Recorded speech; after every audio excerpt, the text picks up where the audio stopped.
The first thing you notice about the Acer Predator 21X is the size.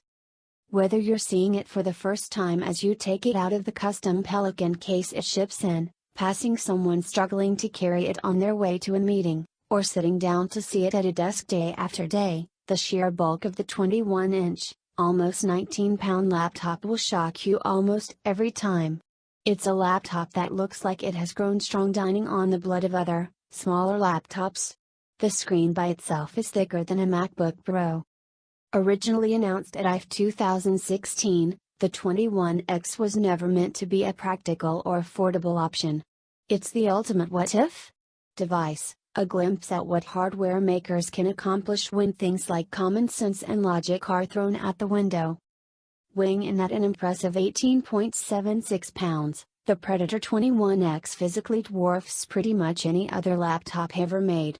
And with an $8,999.99 price tag, weight isn't the only place the 21X beats out any competitor. Put simply, this is the biggest, most powerful, and most expensive gaming laptop ever made. And yes, it is technically still a laptop, with a built-in screen, keyboard, mouse, and batteries that, at least in theory, allow it to function away from a desk. Acer has made the most of the enormous size of the 21X, cramming what feels like every inch of it with some serious firepower. Like the external design, the 21X's spec sheet feels built for sheer overkill. A Core i7 Skylake Intel processor that's overclocked up to 4.1 GHz. Two SLI-linked GTX 1080 GPUs, with a total of 16 GB of dedicated onboard VRAM. USB-C, USB 3.0, an HDMI port, 2 display ports, and an SD card slot. 64 GB of DDR4 system RAM. 5 fans. 5 storage slots, 3 SATA, 2 key. Acer ships a single configuration, with one 1TB hard drive and two 500 GB SSDs in a RAID configuration, a TBI tracking a rig, for further immersion. And of course, the show-stopping curved 21-inch screen, which Acer highlights as the first in a laptop. The screen also features a 120Hz refresh rate and NVIDIA's G-Sync technology. Side by side with any other laptop, gaming or otherwise, it almost feels like the punchline to a joke. You call that a laptop? No, this is a laptop. While the scale and specs the 21X may be impressive, as is the engineering to actually build it, Acer hasn't taken any dramatic departures when it comes to the aesthetic design. Between the slew of glowing LED lights, the sharp edges on the plastic case, the giant plastic exhaust vents, and the enormous metallic blue dragon that graces the vast expanse of space above the keyboard, this is a gaming laptop through and through.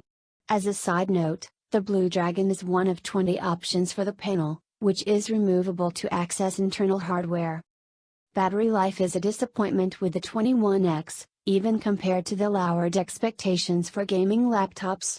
The Predator lasted just an hour and 51 minutes on the Verge battery test, which cycles a series of web pages through Google Chrome. Unplugging it for gaming resulted in even poorer results that brought the time to under an hour. Exactly how much depends on how hard you're pushing it, along with a hit to performance to boot. Hypothetically, you can use the Predator unplugged for a few minutes, but it was clearly designed to remain attached to the nearest wall.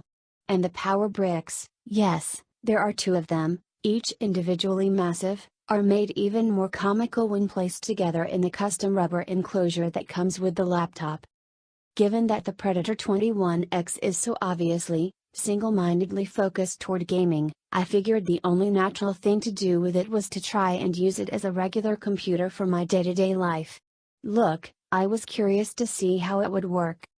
In short, the 21X is simply not very good at regular computer tasks. Breaking that down a bit more, there is, of course, the size, which I've already said plenty about. But wrestling through a door while desperately trying not to drop the $9,000 computer I was holding really highlighted for me how absurd it was to even try to use this thing in an office setting.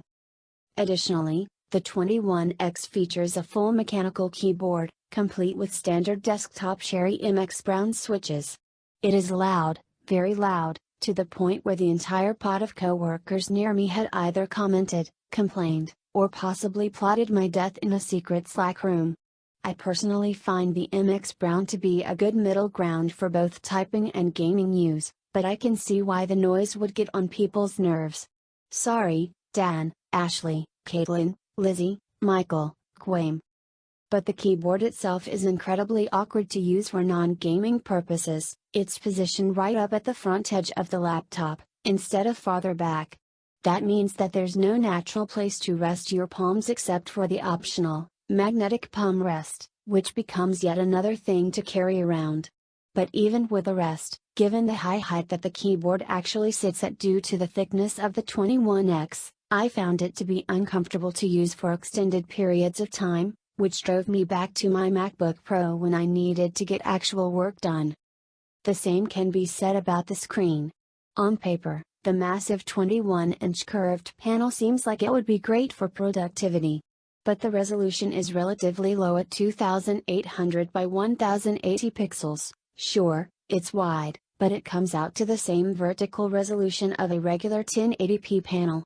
That said, it was nice to be able to stack tons of windows side by side, even if I had to manually adjust text size smaller to fit a reasonable amount of information. There's also the trackpad, which has the neat parlor trick of magnetically detaching and flipping over to turn into a number pad.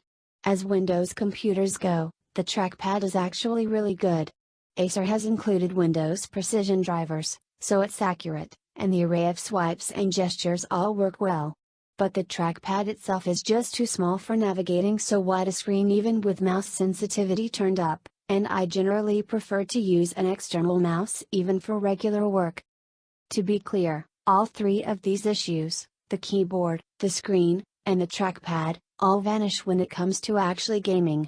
The keyboard, while poorly positioned for typing, is much more comfortable when it comes to mashing the WASD keys while running around in Overwatch.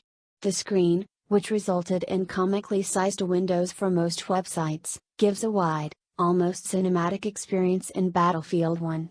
And the trackpad, well, if you're using the trackpad on the 21X for gaming, then you're already missing the point of it.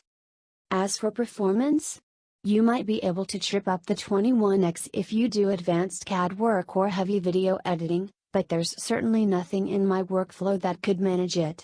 Ultimately, using the Predator 21X for regular work feels a lot like driving a Lamborghini to a supermarket. Sure, it'll get you there, but that's not really the point of owning one.